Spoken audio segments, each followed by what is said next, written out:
पूर्णमदः पूर्णमिदं पूर्णात् पूर्णमुदच्यते पूर्णस्य पूर्णमादाय पूर्णमेवावशिष्यते। ओम शांति शांति शांति। ओम ओम गुरुर्ब्रह्मा गुरुर्विष्णुर्गुरुर्देवो महेश्वरः गुरु साक्षात् परं ब्रह्म तस्मै श्री गुरवे नमः। यद्भावनागवापेयं प्रत्यक्षितिरनामया क्लेशकर्माद्य संस्पृष्टं तमीशं कंचना भजे। श्रीमत्पतञ्जलेस्तस्य पदद्वन्द्वमनिन्दितं वन्दे येन मनः काय वाचां शुद्धिरकार्यसौ। विद्यारत्नं मया लब्धं यत्कृपापारवारिधेः वन्दे तान् विबुधैर्वन्द्यान् वन्दकानन्ददान् गुरु। श्रीमद्देशिकवक्राब्जान् निशं यात विलोड्यताम् फणीन्द्रभनिते काचित् वृत्तिरारभ्यते मया। ओम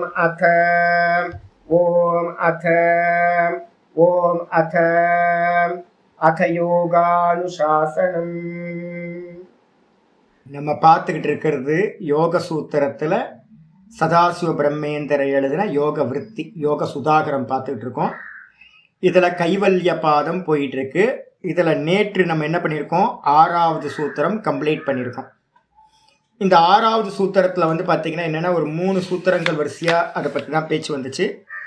யோகி என்ன பண்ணுறான் அப்படின்னு கேட்டிங்கன்னா, யோகின்றவன் எந்த நிலையில் இருக்கான் அப்படின்னு கேட்டிங்கன்னா பரம்பிரசங்கியானத்தில் இருக்கிற யோகி, 98% சத்துவகுணத்தில் இருக்கிற யோகி.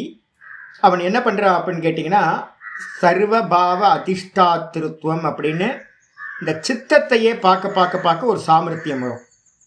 தூக்கத்தில் இருக்கிற சித்தத்தை நம்ம இப்போ பார்க்கறது இல்லை. அப்போது சமாதி அபியாசத்தில் என்ன பண்ணுவான், அந்த சித்தத்தையே ஒன்றுமில்லைன்ற சித்தத்தை பார்க்க ஆரம்பிப்பான்.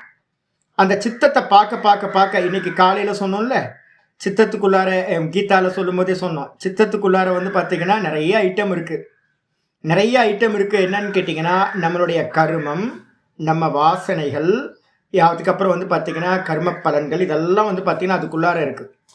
எல்லாத்துக்கும் ஆசிரியஸ்தானம் எது அப்படின்னு கேட்டிங்கன்னா, எல்லாத்தோட கொடவுன் எது அப்படின்னு கேட்டிங்கன்னா அவங்களோட சித்தம் தான் அவங்களோட கொடவுன்.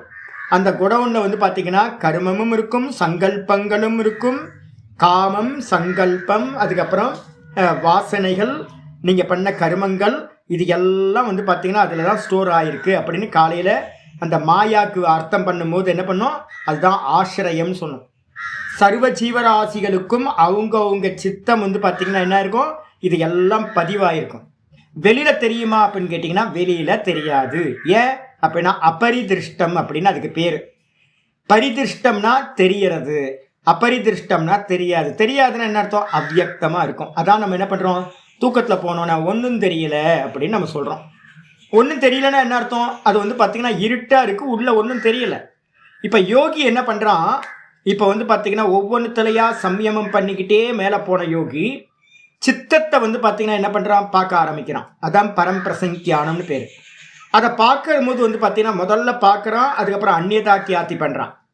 அந்த பார்க்கும்போது அவனுக்கு என்னெல்லாம் உண்டாகும் அப்படின்னு கேட்டிங்கன்னா, பார்க்குற சாமர்த்தியம் வர கூர்ந்து பார்க்க என்ன நடக்குது அப்படின்னு கேட்டிங்கன்னா வரிசையாக ஒவ்வொன்றா தெரிய ஆரம்பிக்கிறது. உள்ளுக்குள்ளார இருக்கிற இவன் ஏற்கனவே வந்து பார்த்திங்கன்னா என்னென்னலாம் சங்கல்பம் பண்ணியிருந்தானோ, என்னென்ன கருமங்கள் இருக்கோ, இது எல்லாம் தெரிய ஆரம்பிச்சிடும். அவனுக்கு தெரிய ஆரம்பிக்கும் போதே எந்த கருமாக்கள் எல்லாம் மெச்சூரிட்டி ஆகி பிராரப்தமாக முளைவிட்டுருக்குன்றதையும் யோகி பார்ப்பான். அப்போ அவனுக்கு தெரிஞ்சிடும், ஆஹா இனிமே நம்ம வந்து பார்த்தீங்க அப்படின்னா குறைஞ்சபட்சம் 10 பிறவி எடுக்க வேண்டியிருக்கும் போல இருக்கு. 10 கர்மா வந்து பார்த்தீங்கன்னா பிராரப்த கர்மா 10 கர்மா முளைவிட்டுருக்கு. ஐயோ என்ன பண்ணுறது, 10 ஜென்மங்களை எடுத்து அதுக்கப்புறம் முக்தி அடையிறதுன்றது ரொம்ப கஷ்டமாச்சு. அப்போ வந்து பார்த்தீங்கன்னா என்ன பண்ணலாம், ஒரு பிளான் பண்ணலாம்.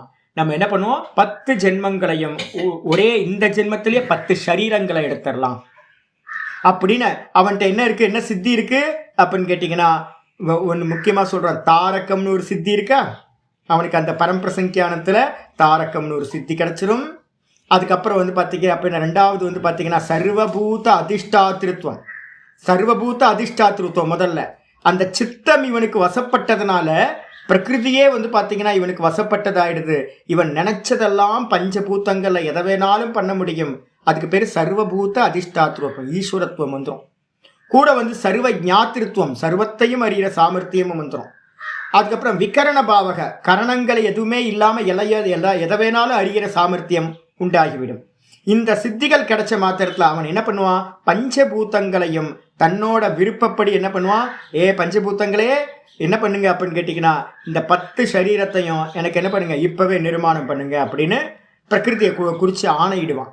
எப்படி அப்பா வந்து பார்த்தீங்கன்னா அம்மாட்ட வந்து எனக்கு இன்னைக்கு பூரி பண்ணி கொடு அப்படின்னா அம்மா பூரி பண்ணுறாங்க, இன்னைக்கு மசால் தோசைன்னா மசால் தோசை. எப்படி அப்பா அம்மாட்ட வந்து கமெண்ட் பண்ணுறாங்களோ அதே மாதிரி வந்து பார்த்தீங்கன்னா இந்த பிரகிருதியை வந்து பார்த்தீங்கன்னா இந்த யோகி என்ன பண்ணுறான், கமெண்ட் பண்ணுறான், எனக்கு 10 ரெடிமேடாக 10 பிறவியோட சரீரங்களும் உண்டாகட்டும் அப்படின்னு சொன்ன மாத்திரத்தில் 10 கர்மங்களோட சரீரமும் உண்டாயிரும். உண்டான மாத்திரத்தில் இவன் என்ன பண்ணுவான்னு கேட்டிங்கன்னா, இவன் எங்கே அபிமானம் இருக்கும் அப்படின்னா, இப்போ நம்மளோட அபிமானம் எப்படி இருக்குது அப்படின்னா, இந்த தேகத்தில் ஒரு அபிமானி தானே இருக்கான், நம்ம ஒரு தேகத்தில் ஒரு அபிமானி தானே இருக்கோம். அப்போ வந்து பார்த்தீங்கன்னா இந்த அபிமானிக்கு என்ன பேர் அப்படின்னு கேட்டிங்கன்னா, ஆத்மேந்திரிய மனோபுத்தி போக்தா இத்யபிதீயதே, கட்டோபனிஷத் மந்திரம். இந்த அகங்காரம் மனசோடு சேர்ந்து இந்திரியங்களோடு சேர்ந்து வந்து பார்த்தீங்கன்னா போக்தா என்று சொல்லப்படுகின்றது. இந்த அகங்காரம் தான் இது அப்படின்னா ரிஃப்ளெக்ஷன் கான்சியஸ்னஸ் ஆயிடுச்சா. அப்போ வந்து பார்த்தீங்கன்னா இப்போ நான் இருக்கேன் இந்த தேகத்தில், எனக்கு ஒரு 10 பிறவி எடுக்கணும்னா என்ன பண்ணும், இந்த சூக்ஷ்ம தேகம் அபிமானத்தோடு இருக்கிற மனசு இந்திரியங்களோட அபிமானத்தோடு இருக்கிறது சூக்ஷ்ம தேகம் என்ன பண்ணும், கர்மத்துக்கு ஏற்ற மாதிரி அடுத்த சரீரம் போகும், அதை அனுபவிச்சு அந்த சரீரத்திலேயே ஒரே அகங்காரம் ஒரே அபிமானி தான் இருக்கும். அதுக்கப்புறம் அது முடிஞ்சதுக்கு பிறகு அடுத்த ஜென்மம் 10 அபிமானம், ஒரு 10 சரீரத்துக்கும் ஒரே அபிமானம் தான். இந்த அபிமானம் எப்போ உண்டாச்சு அப்படின்னு கேட்டிங்கன்னா அனாதி காலத்திலிருந்து வந்துக்கிட்டே இருக்கிறது, அதான் ஜீவன் அப்படின்னு பேர். இந்த ரிஃப்ளெக்ஷன் கான்சியஸ்னஸில் இருக்கிற அபிமானம் தான் அகங்காரம்னு பேர். அது என்ன பண்ணும், இந்த இப்போ யோகி சரீரத்தில் இருக்கிறது. இப்போ அந்த யோகி என்ன பண்ணுறான், அபிமானத்தோடு இருக்கிற யோகி முக்தி அடைய போகிறான். அவன் என்ன பண்ணுறான் அப்படின்னு கேட்டிங்கன்னா பிளான் பண்ணுறான், 10 சரீரங்களை ஒரே டைமில் உண்டு பண்ணுறான். அப்போது இந்த சரீரத்தில் இருக்கிற அபிமானம் தான் அடுத்த சரீரத்துக்கு ஒவ்வொரு ஜென்மமாக போகணும். ஆனால் இவன் என்ன பண்ணிட்டான், இந்த சரீரத்தில் இருக்கிற அபிமானத்தையே வச்சுக்கிட்டு இவன் வந்து பார்த்தீங்கன்னா 10 சரீரங்களை படைக்கிறான். 10 சரீரங்கள்லையும் 10 மனதை படைக்கின்றான், சித்தங்களை படைக்கிறான். தேகங்களுக்கு பேர் நிர்மாண தேகங்கள்னு பேர், 10 நிர்மாண தேகம். அதில் இருக்கக்கூடிய மனசுக்கெல்லாம் பேர் நிர்மாண சித்தங்கள்னு 10 நிர்மாண சித்தங்கள் படைக்கிறான். படைச்சதுக்கு பிறகு அகங்காரம் எங்கே இருக்கும் அப்படின்னா, அகங்காரம் இந்த தேகத்தில் தான் இருக்கும் ஒழிய அகங்காரம் அடுத்த அந்த தேகத்துலலாம் இருக்காது. அப்போ எத்தனை அகங்காரம் அப்படின்னு கேட்டிங்கன்னா, அஸ்மிதான்னு சொல்லக்கூடிய அகங்காரம் ஒன்று, போக்தா வந்து ஒருத்தர் தான். அந்த போக்தாக்கு வந்து பார்த்தீங்க அப்படின்னா சரீரங்கள் எத்தனை அப்படின்னா 10 சரீரங்கள். 10 சரீரங்களையும் நிர்வாகம் பண்ணக்கூடிய சூப்பர்வைஸ் பண்ணக்கூடியதா ஒரே ஒரு சித்தத்தை, இவனுடைய சித்தத்தை என்ன பண்ணுவான், சூப்பர்வைசராக ஒன்று போட்டுருவான். அப்போ ஒரு சூப்பர்வைசர் அப்படின்னா இருக்கிற ஒரு மனசு, அதுக்கப்புறம் அந்த மனசுக்கு மேனேஜர் அப்படின்னு ஒரு அகங்காரம், அந்த சூப்பர்வைசருக்கு கீழே வந்து பார்த்தீங்கன்னா 10 மனசு வந்து பார்த்தீங்கன்னா 10 தேகங்களோட 10 மனசு இருந்து அனுபவிக்கும். இப்போ யார் கமாண்டிங் பண்ணுவா அப்படின்னு கேட்டிங்கன்னா, எனக்கு தானே, நான் வந்து பார்த்தீங்கன்னா இந்த தேகத்தில் யோகியாக இருக்கேன். நான் என்ன பண்ணியிருப்பேன், நிறைய யோகா அபியாசம் பண்ணி ஹேபிட்டெல்லாம் எப்படி இருக்கும். இப்போ திடீர்னு என்னை வந்து பார்த்தீங்க அப்படின்னா, இப்போ ஒரு நாள் நேத்தோ ஒருத்தன் வந்து பார்த்தீங்கன்னா ஸ்மோக் பண்ணிவிட்டு இது பண்ணால் பக்கத்தில் ஏதோ போனால், ஐயோ என்னால் தாங்க முடியல, அப்படியே வாமிட் வர மாதிரி. அப்போ ஸ்மோக் பண்ணதே தாங்க முடியல அப்படின்னா இப்போ நான் என்னால் ஸ்மோக் பண்ண முடியுமா? ஸ்மோக் பண்ணுறதே இன்னொருத்தன் ஸ்மோக் பண்ண ஸ்மெல்லே வந்து பார்த்தீங்கன்னா அந்த ஏரியா பக்கம் போனோன்னே எனக்கு வாமிட் வருது அப்படின்னா நான் எப்படி ஸ்மோக் பண்ண முடியும்? நான் டெய்லி கோயிலுக்கு போகும்போது வந்து பார்த்தீங்கன்னா ஒரு பக்கம் பார்க்கவே மாட்டேன். ஏன்னா நான் போகிற ஏரியாவில் வந்து பார்த்தீங்கன்னா ஒரு கசாப்பு கடை இருக்குது, 2 கசாப்பு கடை நம்ம ரமணாசிரமத்துலேருந்து கொஞ்சம் தள்ளி போனோன்னே இருக்குது. அப்போ 2 கசாப்பு கடை பக்கமும் நான் வந்து பார்த்தீங்கன்னா பார்வையை கூட திருப்ப மாட்டேன். ஏன் அப்படின்னா உள்ளுக்குள்ள அவ்வளோ துக்கம் வருது, ஐயோ ஆட்டை இப்படி கொண்டிருக்காங்களே அப்படின்னு. அப்போது நான் வந்து பார்த்தீங்கன்னா உயிர் பலியை வந்து பார்த்தீங்கன்னா ரொம்ப இது பண்ணுறவன். நான் சாப்பிடுவேனா, நான் மாமிசம் சாப்பிடுவேனா? சாப்பிட மாட்டேன்.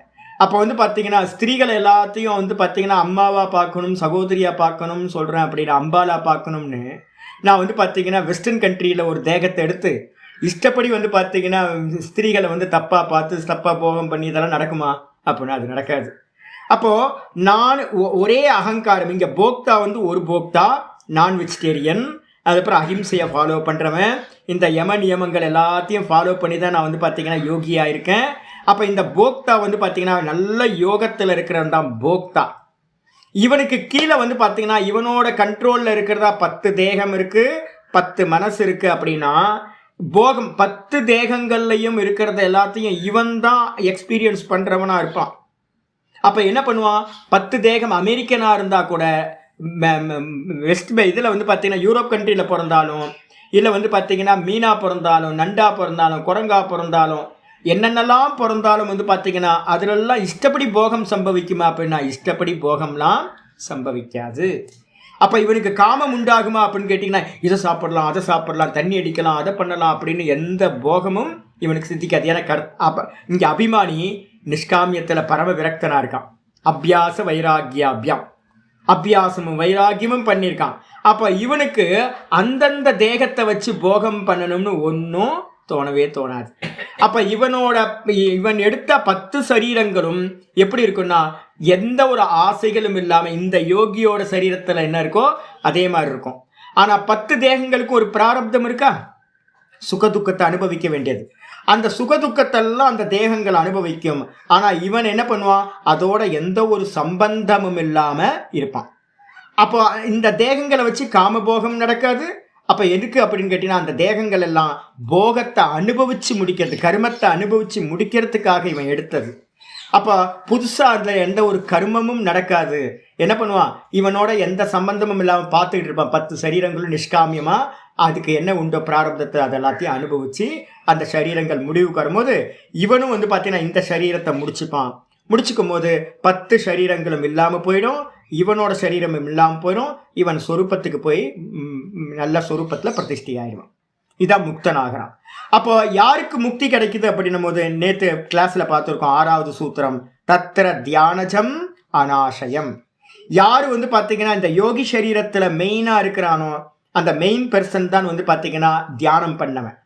அந்த தியானம் பண்ணதுனால அவனுக்கு என்ன ஆச்சு, மெதுவா மெதுவா மெதுவா என்ன ஆச்சு அப்படின்னு கேட்டிங்கன்னா அவனுடைய வாசனைகள், ஆசயம் அப்படின்னா வாசனைகள், அநாசயம் அப்படின்னா வாசனைகள் இல்லாததா இவனுடைய சித்தம் ஆயிடுது. அப்போ மற்ற தேகங்கள் வெறும் கர்மத்தை போகம் பண்ணுறதுக்காக எடுத்த தேகங்கள், அந்த பிராரப்த கர்மங்களை 10 தேகங்களும் எடுத்து முடிச்சிடும். இந்த மெயின் தேகத்தில் இருக்கக்கூடிய இவனுக்கு வந்து பார்த்தீங்கன்னா இந்த கர்த்தா, இந்த போக்தாக்கு வந்து பார்த்தீங்கன்னா வாசனைகள் இல்லாமல் போயிடும். அப்போ வந்து பார்த்தீங்கன்னா மோட்சம் இயல்பாக கிடச்சிரும் அப்படின்னு இது. அப்போது இதை வந்து பார்த்தீங்கன்னா எப்போ எழுதியிருப்பார் சதாசிவ பிரமேந்திரர் நான் சொல்கிறேன். சரி, இப்போ நான் உங்களுக்கு படித்து கொடுக்குற மாதிரியே அவரும் என்ன பண்ணியிருப்பார், ஒரு வேளை ஒரு கிளிம்ஸ் என்னைக்காவது தோன்றி இருக்கலாம் அவருக்கு. இல்லை கிளிம்ஸு தோன்றாமையே வந்து பார்த்தீங்க அப்படின்னா இப்போ நான் ஒரு புக்கு போடுற மாதிரியே எழுதுகிற மாதிரியே அவரும் வந்து பார்த்தீங்கன்னா என்ன பண்ணுவார், தன்னோட ஆச்சாரியர்கிட்ட பாடம் படித்த மாதிரியே என்ன பண்ணியிருப்பார், எழுதியிருப்பார் இந்த யோக சுதாகரத்தை. எழுதுறதுக்கு பிறகு அவர் நிஷ்டை கூடி வந்து பார்த்தீங்கன்னா சமாதி அபியாசத்துக்கு போகும்போது எதை ஞாபகத்துக்கு வந்திருக்கும், இதே மாதிரி பரம்பிரசங்கியானத்துக்கு சதாசிவ பிரம்மேந்திரர் போயிருப்பார். போனதுக்கு பிறகு என்ன பண்ணியிருப்பார், இதில் சொன்ன மாதிரியே அவர் வியாக்கியானம், அவர் யோக சூத்திரத்துக்கு சொன்ன மாதிரியே அவங்க குருநாதர் எப்படி சொல்லி கொடுத்தாரோ அதை இவரும் எழுதியிருக்கார். அப்போ இது ஞாபகத்துக்கு வருமா வராதா, இந்த பரம்பிரசங்கியானம் போகும்போது அவருக்கு ஞாபகத்துக்கு வரும், ஓஹோ நம்ம சித்தத்தை பார்க்கலாமே அப்படின்னு சித்தத்தை பார்த்தா அங்கே 2 சரீரம் வந்து பார்த்தீங்கன்னா பிராரப்தத்துக்கு ரெடியாக இருக்குது. அவர் பார்க்குறாரு, ஆஹா 2 சரீரத்தை எடுக்கணுமே என்ன பண்ணுறது அப்படின்ட்டு அவர் என்ன பண்ணுறார், அந்த 2 சரீரத்தையும் ஒரே சமயத்தில் வந்து பார்த்தீங்கன்னா கராச்சியில் ஒன்று, அதுக்கப்புறம் இங்கே மானாமதுரையில் ஒன்று. இவரோட மெயின் சரீரம் இவரோடது சதாசிவ பிரம்மேந்திரோட சரீரம். இந்த 2த்தையும் எடுத்து அது வெறும் கர்மங்களை வெறும் ரோபோ மாதிரி வெறும் போகம் பண்ணுறதுக்கு மட்டும் பொம்மை மாதிரி இருந்து அது கர்மத்தை அனுபவிச்சு முடியும். இவர் வந்து பார்த்தீங்க அப்படின்னா பரம விரக்தராக இருந்தார். இவரோடது வந்து பார்த்தீங்கன்னா முடிஞ்சோன தியானஜம் சரீரம், இவர்கிட்ட வாசனை எதுவும் இல்லை, அடுத்த ஜென்மம் கிடைக்கிறதுக்கு வந்து பார்த்தீங்கன்னா எந்த ஒரு இதுவும் இல்லை. அப்போ இவர் வந்து முக்தனாகும் போது அந்த 2 சரீரங்களும் அந்தந்த இடத்துல விழுந்து போயிடும். முடிஞ்சு போச்சு. அதோட பிராரப்தமும் முடிஞ்சிச்சு, இவரோட பிராரப்தமும் முடிஞ்சிடும். அப்போ என்ன ஆகும் அப்படின்னு கேட்டிங்கன்னா, மிச்சம் வந்து வாசனைகளோ கர்மாவும் இல்லாததுனால இவர் முக்தி அடைஞ்சிருப்பார். இதுதான் ப்ராசஸ். இப்போ நான் இதை வந்து நான் உங்களுக்கு சொல்லித்தரேன் அப்படின்னா, இப்போ நானும் வந்து பார்த்தீங்கன்னா சமாதி அபியாசத்துக்கு போகிறேன் அப்படின்னா, நிதித்தியாசனத்துக்கு இப்போ நானும் பரம்பிரசங்கியானத்துக்கு போவேனா, இதே ப்ராசஸை நானும் பண்ணுவேனா? ஒருவேளை வந்து பார்த்தீங்க அப்படின்னா ஒன்றும் இல்லாமல் இருந்துச்சுன்னா ஒன்றும் தேவையில்லை. பரம்பிரசங்கியானத்தில் போய் நான் சித்தத்தில் பார்ப்பேன், உள்ள ஒரு சரீரமும் பிராரப்தம் ஸ்டார்ட் ஆகலை அப்படின்னா நான் தெரிஞ்சுப்பேன், ஓஹோ நம்மளோட இந்த தேகம் வந்து சரம தேகம் அப்படின்னு தெரிஞ்சுப்பேன், கடைசி தேகம் அப்படின்னு தெரிஞ்சுப்பேன். அப்போ கடைசி தேகம் ஒருத்தருக்கு இருக்குது அப்படின்னா, ரமணர் மாதிரி ஒருத்தருக்கு கடைசி தேகம் இருக்குது அப்படின்னா, அப்போ அவங்க வந்து பார்த்தீங்கன்னா நிர்மாண தேகத்தை படைக்கணும்னு அவசியம் இல்லை, நிர்மாண சித்தம் தேவையில்லை. இதே வந்து நான் பார்த்தா வந்து பார்த்தீங்கன்னா ஒரு 4-5 சரீரம் வந்து 4-5 பிராரப்தம் இருக்குது அப்படின்னா நான் என்ன பண்ணுவேன், இப்போ யோகம் தெரியும், இந்த விஷயங்கள்லாம் தெரியுதுன்னும் போது நான் என்ன பண்ணுவேன், கொஞ்சம் சர்வபூத அதிஷ்டாத்திருத்துவம் வர வரைக்கும் அனுஷ்டானத்தை பண்ணிக்கிட்டே இருப்பேன். சர்வபூத அதிஷ்டாத்திருத்துவம் வந்தோடனே நானும் என்ன பண்ணுவேன், சதாசிவ பிரம்மேந்தர் என்ன பண்ணாரோ, யோக சூத்திரத்தில் என்ன சொல்லியிருக்கோ அதே மாதிரி நானும் என்ன பண்ணுவேன், 4 சரீரத்தை படைச்சு ஒரே காலத்தில் நானும் அப்ளை பண்ணுவேன். இப்போ நான் எப்படி அப்ளை பண்ணுறேன்னா, இப்போ உங்களுக்கு நான் சொல்லி கொடுக்குறேன் அப்படின்னா, இப்போ நீங்கள் வந்து பார்த்தீங்கன்னா உங்கள் மத்தியில் யாரெல்லாம் வந்து பார்த்தீங்கன்னா இந்த மாதிரி பரம்பிரசங்கியானத்துக்கு போகிறீங்களோ சமாதி அபியாசத்தில், அப்போ நீங்களும் பார்ப்பீங்கல்ல. ஒருவேளை நீங்கள் பார்க்கும்போது உங்களுக்கு பிராரப்தம் எதுவும் இல்லை அப்படின்னா நீங்கள் டைரெக்டாக முக்தி ஆகிடுவீங்க.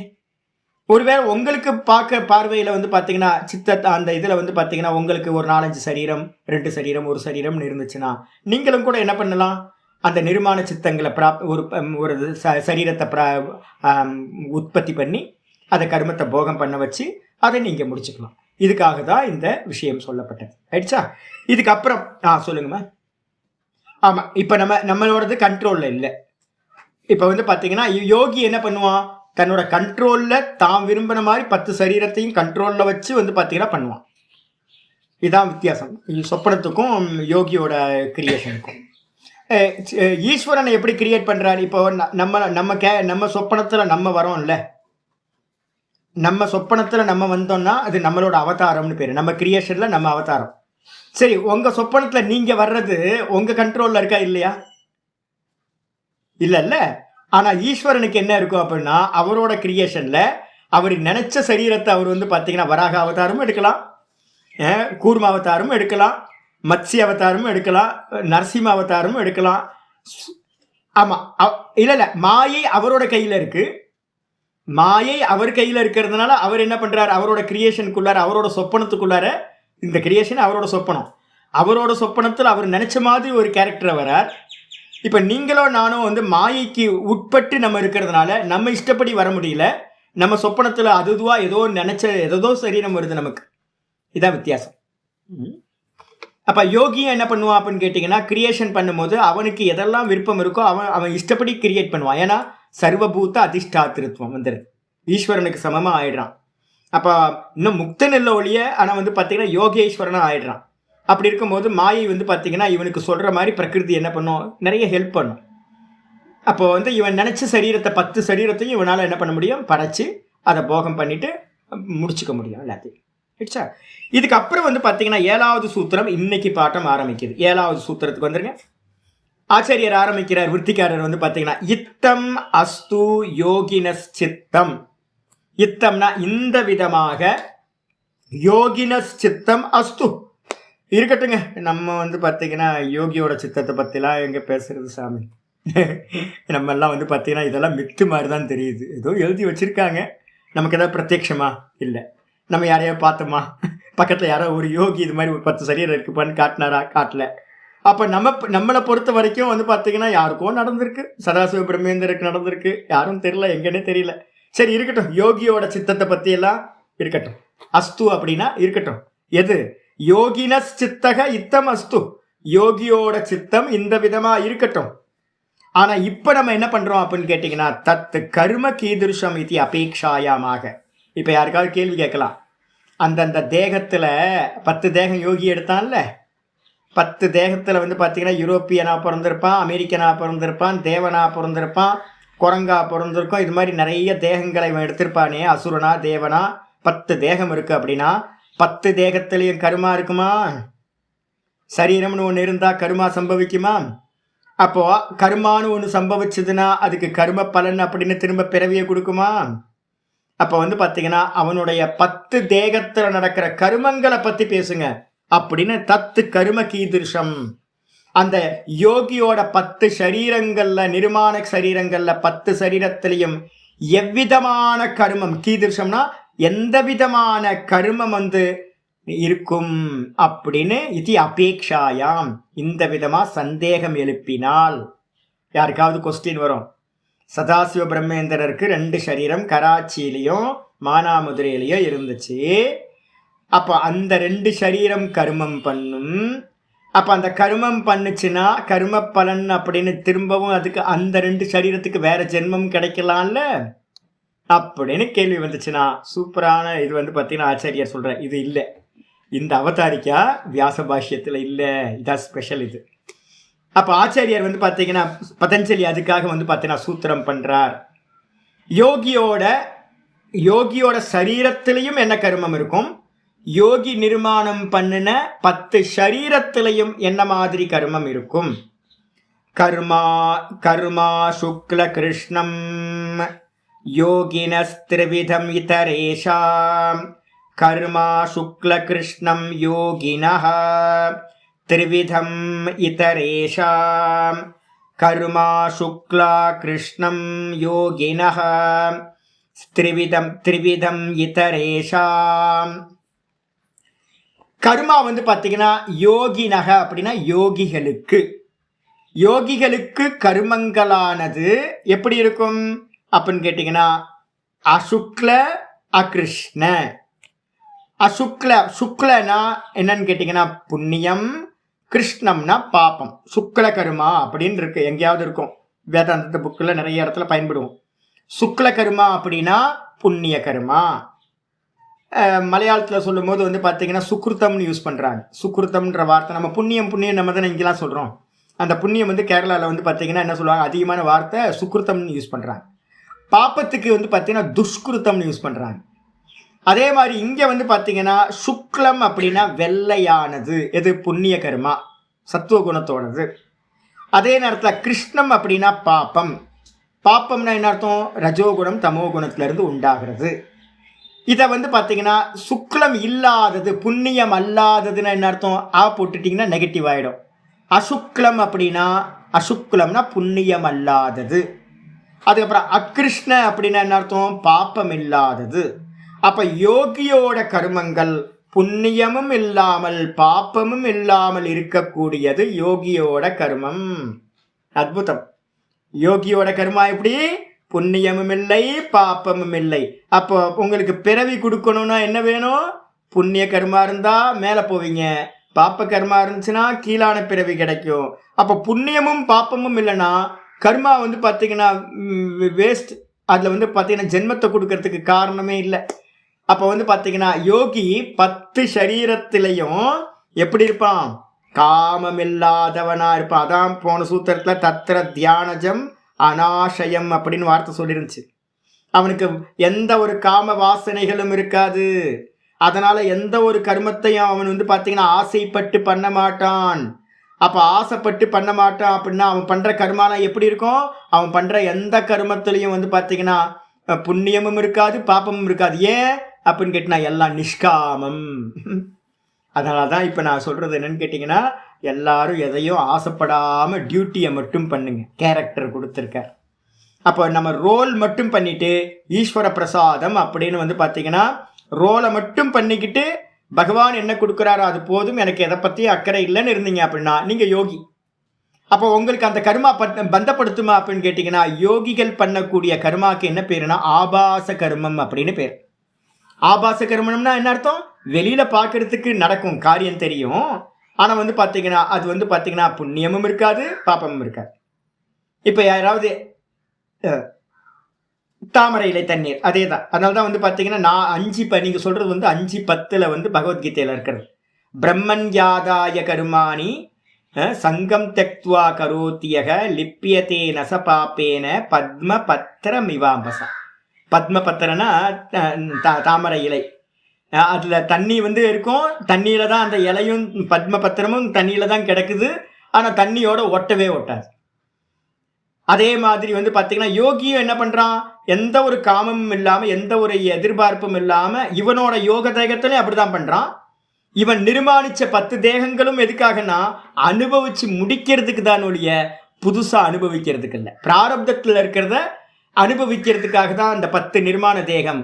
அப்போ எந்த தேகத்திலையும் காமம் இருக்காது. ஏன், இந்த ஒரு அகங்காரம் இருக்குல்ல, இவனுக்கு பேஸாக இருக்கிறது ஒரு அகங்காரம். அந்த ஒரு அகங்காரம் நிஷ்காமியத்தை அடைஞ்சிருச்சு, அபியாசத்தினால வைராகியம் அடைஞ்சிருச்சு, அபியாச வைராகியத்தினால. அப்போ வந்து பார்த்தீங்கன்னா தியானம் பண்ணி வாசனைகள்லாம் போயிடுச்சு. அப்போ வந்து பார்த்தீங்கன்னா 10 தேகத்திலையும் நிஷ்காமமாக தான் கர்மம் நடக்கும். கர்மமே வந்து பார்த்தீங்கன்னா அந்த 10 தேகத்திலையும் போகம் பண்ணி முடிகிறதுக்கு மட்டும்தான். அப்போ வந்து பார்த்தீங்கன்னா புதுசாக காமங்கள் அதில் உண்டாகாது. வெளியிலேருந்து பார்க்குறவங்களுக்கு என்ன தெரியும் அப்படின்னு கேட்டிங்கன்னா, ஏதோ கர்மம் பண்ணிட்டு இருக்காங்களே அப்படின்னு தெரியும். ஆனால் அவங்களுக்கு தெரியும் என்னன்னு கேட்டிங்கன்னா, எந்த பந்தமும் இருக்காது. இது மாதிரி இருக்கும்படிமா சாமி, நல்லா இங்கே ஏகப்பட்ட யோகி. இப்போ நான் உங்களுக்கு பிரத்யட்சமாக நான் இருக்கேன்ல, நாங்கள் பண்ணுறோம். எங்களுக்கு எந்த ஒரு காரியத்தோடையும் எந்த சம்மந்தமும் இல்லை. நாங்கள் பாட்டுக்கு பண்ணிக்கிட்டே இருக்கிறோம். எது கிடைச்சாலும் கையில் கிடைச்சது எல்லாத்தையும் அடுத்து நல்லா தாராளமாக 10 ரூபா வந்துச்சு அப்படின்னா 8 ரூபா வரைக்கும் வந்து பார்த்திங்கன்னா என்ன பண்ணுவோம், எங்களுக்கு 2 ரூபா செலவு. எங்களோட என்னது ஜீவன உபாயத்துக்கு வாடகை கொடுக்கறது இது மட்டும்தான். மற்றபடி வந்து பார்த்திங்கன்னா இருக்கிறது எல்லாத்தையும் வந்து பார்த்திங்கன்னா இஷ்டப்படி வந்து பார்த்திங்கன்னா எல்லாத்துக்கும் ஈஸ்வர ஸ்வரூபம்னு எல்லாத்துக்கும் பண்ணுறது, விராட் உபாசனன்னு. அப்படி பண்ணும்போது வந்து பார்த்திங்கன்னா பலன் ஒரு மண்ணாங்கட்டியும் வேணாம், சாமி நீ தான் வேணும், வேறு எதுவும் வேணாம் அப்படின்னு வந்து பண்ணும்போது உங்களுக்கு வந்து புண்ணியமும் வராது, பாப்பமும் வராது. அதனால் யோகிகளோட கர்மயோகிகளே எடுத்துக்கலாம். அஷ்டாங்க யோகியும் எடுத்துக்கங்க, இல்லை கர்மயோகியும் எடுத்துங்க, இல்லை சமாதி யோகியும் எடுத்துங்க. யோகிகள் வந்து பார்த்தீங்கன்னா காமப்பட்டானா அவன் யோகி இல்லை. அப்போ காமம் இல்லாமல் யோகிகள் பண்ணக்கூடிய கர்மங்கள் எல்லாம் அசுக்ல அகிருஷ்ண அப்படின்னா புண்ணிய பாப்பம் இல்லாதது அப்படின்னு அர்த்தம் ஆயிடுச்சா. அதுக்கப்புறம் மற்றவங்களுக்கு ஆனால் யோகிய சொல்லியாச்சு. ஆனால் இதரேஷாம் திரிவிதம், இதரேஷாம் திரிவிதம்னா என்ன அர்த்தம், 3 விதங்களா மற்ற ஜனங்களுக்கு, யோகம் இல்லாத மற்ற ஜனங்களுக்கு கர்மங்கள் 3 விதம். என்ன கர்மம், ஒன்று சுக்லம்ன்ற புண்ணியம், இன்னொன்று கிருஷ்ணம்ன்ற பாப்பம், இன்னொன்று சுக்ல கிருஷ்ணம்னு சொல்லக்கூடிய புண்ணிய பாப்பம் கலந்தது. அப்போ வந்து பார்த்தீங்கன்னா மிஸ்ரிதம் நம்ம சொல்கிறோம், மிஸ்ர கர்மான்னு பேர். 3 புண்ணியம் பாப்பம் புண்ணிய பாப்பம் கலந்தது. இந்த 3 வந்து பார்த்தீங்கன்னா மற்ற ஜீவர்களுக்கு. இதுக்கு வந்து விருத்திகாரர் சதாசிவர் என்ன சொல்றான்னு பார்ப்போம். ஆச்சாரியர் சொல்றார், காமிய கரும விகிதத்வாத் சுக்லம். ஃபர்ஸ்ட் 3 வெரைட்டியை சொல்றார். காமிய கருமம் நம்ம எல்லாம் வந்து பார்த்தீங்கன்னா ஆசைப்பட்டு பண்ணுறோமா. வைதிகர்கள் வந்து பார்த்தீங்கன்னா எந்த குருக்களாக இருக்கட்டும், புரோகிதராக இருக்கட்டும், எந்த பூஜை புனஸ்காரம் எதெல்லாம் பண்ணுறோமோ அதெல்லாம் சாஸ்திரத்தில் விதிக்கப்பட்டதா. கும்பாபிஷேகம் பண்ணுங்க, கோயில் கட்டுங்க, அன்னதானம் பண்ணுங்க, நல்ல நல்ல கர்மங்கள் எவ்வளோ பண்ண முடியுமோ. வாரத்துக்கு 4 நாள் ஏதோ ஒரு புண்ணிய கர்மா வந்துக்கிட்டே இருக்குது. இன்றைக்கி இந்த திதி, அன்னைக்கு நாளைக்கு, இன்றைக்கி வியாழக்கிழமைன்னா இன்றைக்கி வந்து பார்த்தீங்கன்னா கொண்டக்கடலை மாலையை கொண்டு போயிட்டு தட்சிணாமூர்த்திக்கு போடணும், வடை மாலை போடணும் சாமிக்கு. அப்புறம் அவருக்கு இன்னைக்கு விசேஷமாக வந்து பார்த்திங்கன்னா என்ன பண்ணிக்கணும், தட்சிணாமூர்த்தி அஷ்டகம் படிக்கணும். இதை படித்தா இந்த பலன், அதை படித்தா இந்த பலன் அப்படின்னு எல்லாம் சொல்லி வச்சுருக்காங்க. நாளைக்கு வெள்ளிக்கிழமை அம்பாளுக்கு பூஜை பண்ணணும், சனிக்கிழமை பெருமாளுக்கு பூஜை பண்ணணும், ஞாயிற்றுக்கிழமை சூரிய நமஸ்காரம் பண்ணணும், திங்கக்கிழமை சிவன் கோயிலுக்கு போகணும், செவ்வாய்க்கிழமை வந்து பார்த்திங்கன்னா முருகர் கோயிலுக்கு போகணும், புதன்கிழமை பைரவர் கோயிலுக்கு போயிட்டு 4 மணிக்கு போய் பைரவாஷ்டகம் படிக்கணும். இதெல்லாம் படித்தா நம்ம குழந்தைக்கு இப்படி ஆகும், பேர குழந்தைக்கு இது நடக்கும், செல்வம் செய்கிறோம், ஐஸ்வர்யம் உண்டாகும். இதெல்லாம் வச்சுருக்கோமல்ல. யார் வச்சது இதெல்லாம்? யார் சொன்னது உங்களுக்கு தெரியும்? சாஸ்திரம் சொல்லியிருக்கு. எந்த சாஸ்திரம் சொல்லியிருக்கு அப்படின்னு கேட்டிங்கன்னா பூர்வபாகம், அத்தியாரோப சாஸ்திரம்னு பேர். அத்தியாரோப சாஸ்திரம் என்னது, இந்த உலகத்தை சத்தியம் நினச்சிக்கிட்டு இருக்க எல்லாத்துக்கும் வந்து பார்த்திங்கன்னா இதை பண்ணால் இது கிடைக்கும், இதை பண்ணால் இது கிடைக்கும் அப்படின்னு நம்ம புதுசாக சொல்லலை. இதெல்லாம் சாஸ்திரத்தில் இருக்கிறது. புராணங்கள்லையும் இதிகாசத்துலையும் வந்து பார்த்திங்கன்னா ஏகப்பட்ட கர்மாக்கள் இருக்குது. அப்போ இதெல்லாம் விதிக்கப்பட்டுதா அப்படின்னா ஆமாம் இதெல்லாம் பண்ணுங்க, திங்கக்கிழமை இதை பண்ணுங்க, செவ்வாய்க்கிழமை இதை பண்ணுங்க. அப்புறம் வந்து பார்த்தீங்கன்னா இப்போ இந்த மாதம் வேறு எதாவது நல்ல காரியம் வரப்போதோ எல்லாத்துக்கும் பண்ணிக்கிட்டே இருங்க. அடுத்த மாதம் ஜனவரியில் வந்து பார்த்திங்கன்னா உத்தராயண காலம் வந்து புண்ணிய காலம் ஸ்டார்ட் ஆகும்.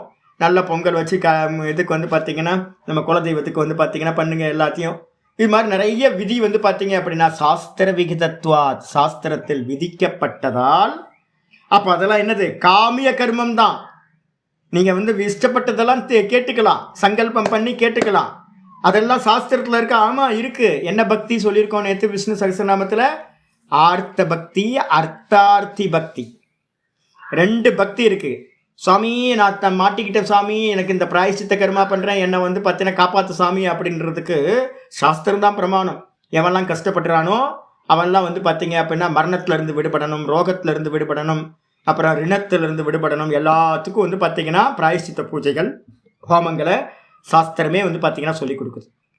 அதே மாதிரி நீங்கள் எதெல்லாம் ஆசைப்படுறீங்களோ, பசுக்காமம் பட்டா ஒன்று, அப்புறம் நல்ல லேண்ட் வேணும்னா ஒன்று, நல்ல புத்திரன் வேணும்னா ஒன்று, நிறைய செல்வம் வேணும்னா ஒன்று அப்படின்னு அதுவே வந்து பார்த்தீங்கன்னா அர்த்தார்த்தி பக்திக்கு வந்து பார்த்தீங்கன்னா ரூட்டையும் அதுவே சொல்லி கொடுக்குது. அப்போ இதெல்லாம் சாஸ்திர விகிதமாக இருக்கிறதுனால, காமிய கருமங்கள் சாஸ்திர விகிதமாக இருக்கிறதுனால புண்ணியம். அதனால அதுக்கு என்ன பேர் அப்படின்னா சுக்ல கருமங்கள்னு பேர்.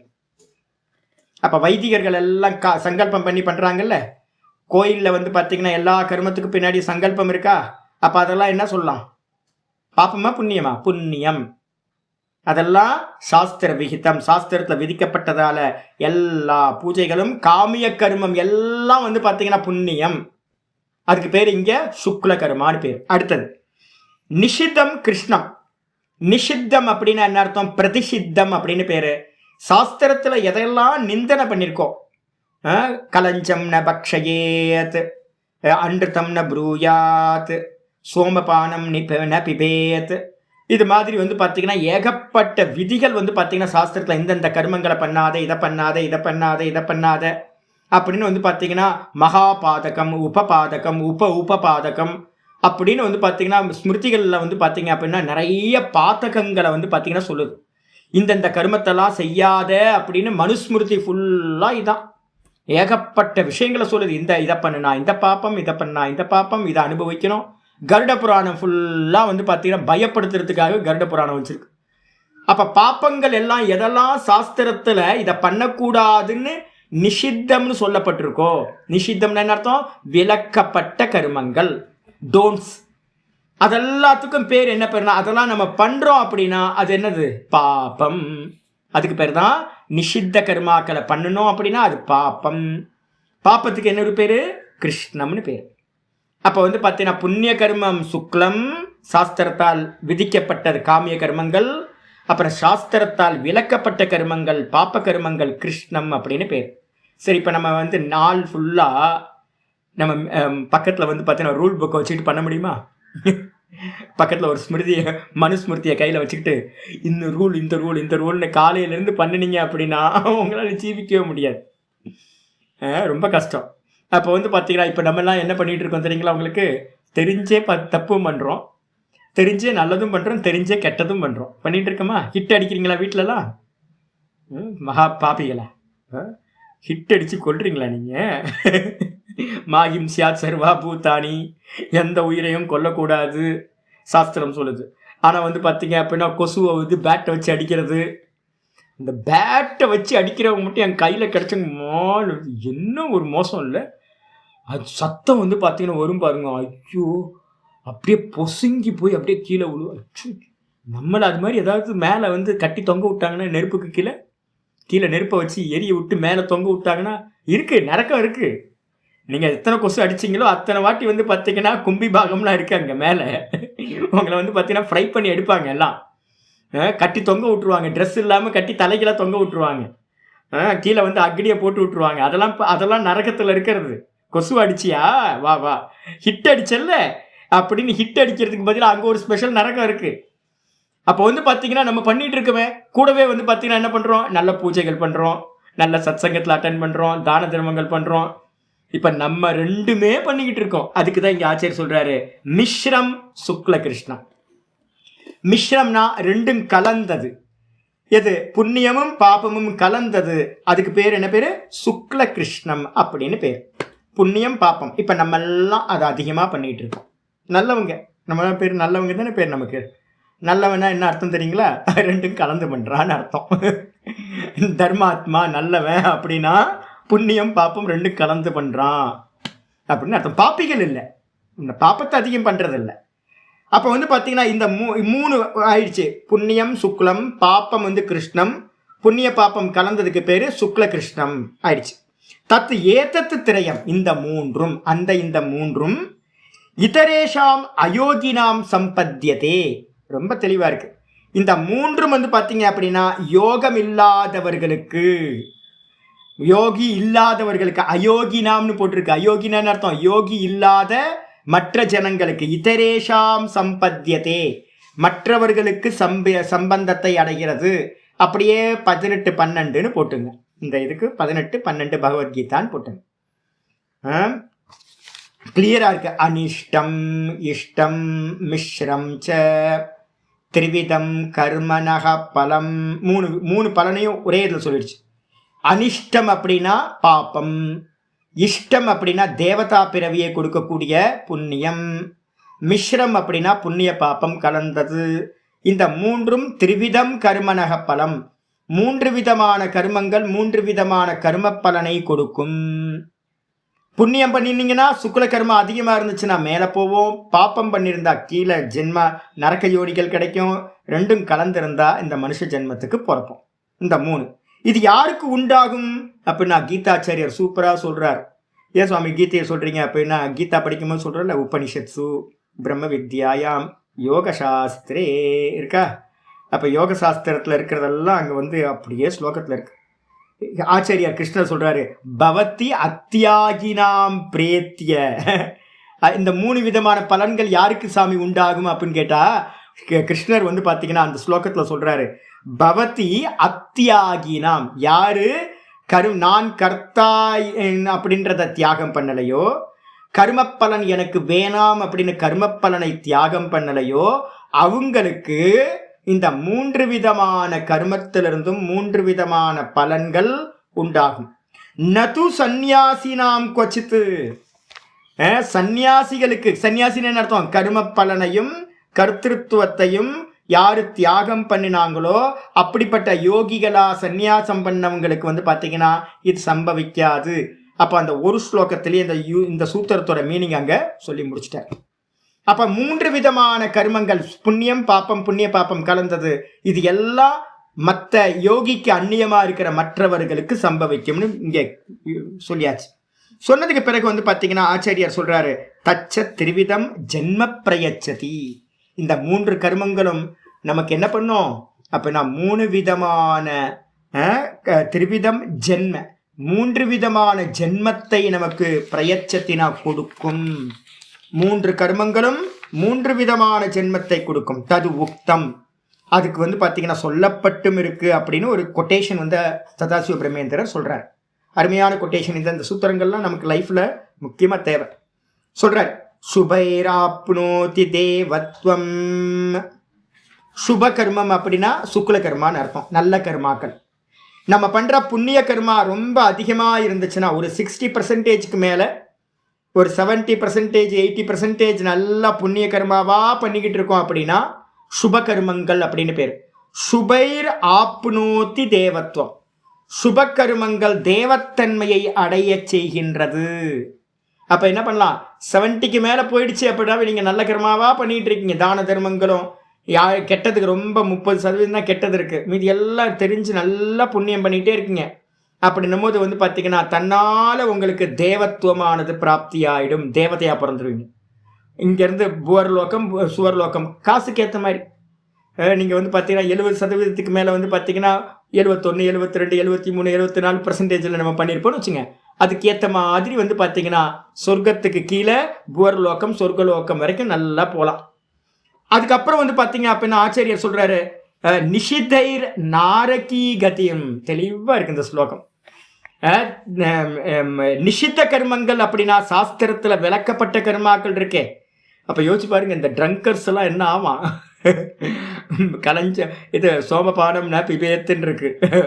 இங்கே தமிழ்நாட்டில் வந்து பார்த்தீங்க அப்படின்னா ஒவ்வொரு மாவட்டத்தில் ஒவ்வொரு மாநிலத்திலையும் அப்படிதான் எத்தனை கோடி ரூபாய் செலவாகுதுன்றீங்க. அதுவும் இந்த ஃபங்க்ஷன் அப்போ இந்த ஃபெஸ்டிவல் டைம்லலாம், தீபாவளி பொங்கல் இது மாதிரிலாம் அவ்வளோ பேர். கேரளாவில் போய் பாருங்களேன், சூப்பராக. எனக்கு கேரளா தான் ரொம்ப பிடிச்ச ஸ்டேட். என்ன அப்படின்னா, நீங்கள் டிசிப்ளின் எங்கேயாவது பார்க்கணும் அப்படின்னா என்னைக்காவது கேரளாவில் போய் பார்த்தீங்கன்னா அங்கே இருக்க லிக்கர் ஷாப்பில் ஒரு கியூ நிற்கும். இது என்னடா இவ்வளோ பெரிய கியூ நிற்குதேன்னு பார்த்தீங்க அப்படின்னா, லிக்கர் ஷாப்புக்கு எந்த ஒரு சஞ்சலமும் இல்லாமல் டிசிப்ளின் அப்படின்னா அவ்வளோ டிசிப்ளினில் இருந்து வாங்கிட்டு போவோம். நம்ம தமிழ்நாட்டில் வந்து பார்த்தீங்கன்னா ஒரே அடித்தடி. படித்தவன் தான் படித்தவன் தான். கேரளாவில் இருக்கவன்லாம் படித்தவன். அதனால வந்து பார்த்தீங்கன்னா டீசெண்டாக இருந்து லிக்கர் வாங்கிட்டு டீசெண்டாக போயிடுவான். நம்ம ஊர் மாதிரி இல்லை. அப்போ வந்து பார்த்தீங்கன்னா ஊரில் இருக்கவன் ஆல்மோஸ்ட் வந்து பார்த்தீங்க அப்படின்னா கெட்ட கர்மம் தான் பண்ணிகிட்டு இருக்கான். பொய் பேசுகிறதே வேலையாக வச்சுருக்கோம் நிறைய பேர். நிறைய ஊர் ஃபுல்லாக பொய் தான், எல்லாம் பொய் தான் பேசுகிறாங்க. கள்ளங்கப்படம் எல்லாம் இருக்குது, கெட்டதெல்லாம் இருக்குது. அப்போ வந்து பார்த்தீங்கன்னா பிற பொருளை அபகரிக்கிறதுலேருந்து எல்லாம். அப்போ இதெல்லாம் நிஷித்தம். நிஷிதைர் நாரகீம் கதிம், நரக்க யோனிகளை அடைவார்கள், நரக்க பிறவிகளை பிறப்பார்கள், கீழான பிறவிகள். இப்போ நான் அடிக்கடி என்ன பண்ணுவேன் அப்படின்னு கேட்டிங்கன்னா, இப்போ ஹாட் வாட்டர் யூஸ் பண்ணுறேன்னு வச்சுங்களேன். ஹாட் வாட்டரை ஊற்றி விட்டேன்னா கீழே அங்கே உள்ள நிறைய பூச்சிகள்லாம் வந்து பார்த்திங்கன்னா என்ன ஆகும், அந்த பைப்பில் வந்து பார்த்திங்கன்னா நிறைய பூச்சிகள் இருக்கும், நமக்கு தெரியவே தெரியாது. இந்த ஹாட் வாட்டர் நான் என்ன பண்ணுவேன், ஸ்நானம் பண்ணுறதுக்கு மேலே ஊற்றணுன்னு அங்கேருந்து வந்து பார்த்தீங்கன்னா பைப்புலேருந்து மேலே குடுன்னு மேலே வருது. ஐயோ என்னடா இது தெரியாதே, உள்ளே இருக்கிறது எப்படி தெரியும் எனக்கு. அப்போ என்ன அர்த்தம்னு கேட்டிங்கன்னா, இந்த சுடு தண்ணியில் போய் அப்படியே செத்து போய் அப்படியே கீழே போயிடும். இதெல்லாம் நரக்க யோனின்னு பேர். சின்ன சின்ன புழு பூச்சி எல்லாம் நரக்க யோனிகள்னு பேர். அப்போ எதனால், பாப்பத்தை பண்ணினதுனால நரக்க யோனிகள் உண்டாகுது. அதுக்கு அடுத்தது உபாபியாம் புண்ணிய பாபாபியாம். உபாபியாம்னா புண்ணிய பாப உபாபியாம், புண்ணியம் பாப்பம் என்று 2 கர்மங்களாலையும் மானுஷ்யம் லபத்தே அவசக. ரொம்ப அருமையான வார்த்தை. வசமில்லாமல் என்ன பண்றான், புண்ணியத்தையும் பாப்பத்தையும் 2ம் கலந்து எவன் செய்கின்றானோ, அப்போ 50-50 அப்படிலாம் இல்லை, ஒரு 45லேருந்து ஒரு 55 வரைக்கும் முன்ன பின்ன எல்லாம் இருக்குது. 60 வரைக்கும் வச்சுங்க, 40 to 60. 40-60 வந்து நம்ம புண்ணிய பாப்பம் பண்ணியிருக்கோம் அப்படின்னா அப்போ என்ன இருக்கும், தாரதமியத்துக்கு ஏற்ற மாதிரி இந்த ஒரு 60% புண்ணியம், 40% வந்து பார்த்தீங்கன்னா பாப்பம் இருக்குது அப்படின்னா நல்ல உத்தமமான குலத்தில் பிறப்போம் மனுஷனா. அதே வந்து பார்த்தீங்கன்னா 50% அப்புறம் 50% இருக்குது அப்படின்னா ஓரளவு பரவாயில்ல ஃபேமிலியில், ஓரளவு தர்மம் இருக்கிற ஃபேமிலியில். அதே நேரத்தில் வந்து பார்த்தீங்கன்னா பாப்பம் வந்து 60% இருந்து புண்ணியம் வந்து பார்த்தீங்கன்னா 40% இருந்துச்சு அப்படின்னா, இங்கே லோக்கத்தில் இருக்காங்கல்ல சாராயம் காய்ச்சறவன், கொள்ளையடிக்கிறவன், இல்லை குடும்பம்லாம் நிறைய இருக்கு. அது மாதிரி அயோக்கியமான குடும்பத்தில் போய் பாப்பியாவே பிறந்து பாப்பத்தையே பண்ண ஆரம்பிச்சிருங்க.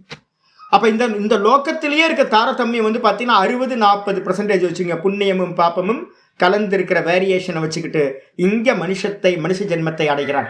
எப்படி அடைகிறான், இந்த 3 ஜென்மமும் நம்ம கண்ட்ரோலில் இருக்கா சாமி?